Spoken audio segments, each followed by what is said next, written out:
Para sa mga pumuluyo sang Roas kag Capiz, ginpalapad nato ng serbisyo sa subong nga tuig.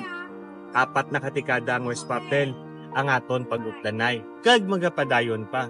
Karatikang kadahulag para si kamayo naton tanan. Aton balikan ang pila sa mga mayong natabo subong nga tuig. Sa sini nga tuig, naghatag kita ngang asta isa kagatos nga rebate sa tanan nga mga subscriber nga nagabayad sang temprano. Naimbitahan man ang West Fardel sang USAID para maghatag kasanagan bilang isa sa pinakauna nga nag-prepaid fiber to the home service sa bilog nga Pilipinas.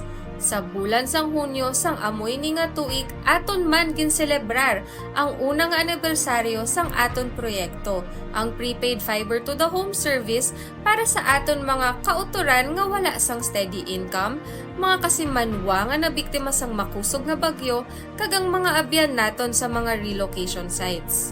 Nagupod kita sa mga selebrasyon sa syudad sang Rojas kag sa probinsya sang Capiz para kita man makigbahin sa aton mga kasimanwa. Nanginisa kita sa mga sponsor sa Mutya sang Capiz sang giniwat nga Kapistangan Festival. Nag-intra man kita sa pagsaulog sang ika-72 nga anibersaryo sang Rojas City uko ng aton Charter Day. Amon pa ginapalapad ang amon fiber internet nga serbisyo sa mga barangay sang Milipili, Baliwagan, Talon, Tagdayaw. Sa aton cable TV services, kita nagdugang sang 15 ka mga channels para mas masadya ang aton mga pumuluyo. Gadamo naman ang aton mga utod nga nahatagan naton sang ila negosyo. Pinaagi sa aton piso internet voucher. Nagalapad na ang mga lugar kung sa diin makakonect kita sa internet paagi sa aton mga hotspots. Kitara na sa mga pampubliko ng mga lugar pareha sang bus terminal, City Plaza, sa Merkado, sa aton esplanade kag sa iban pa nga lugar diri sa Rojas City.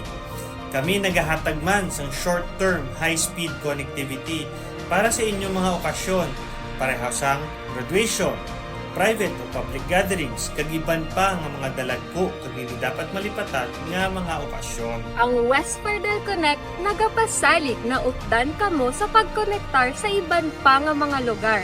Ang amon dedikasyon amo ang barato, ti kalidad, kag madasig nga serbisyo. Hindi kami maguntat hasta nga ang tanan nga Kapisenyo may ikasarang o wala magaupod pa kadto sa pagbag-o sang tanan.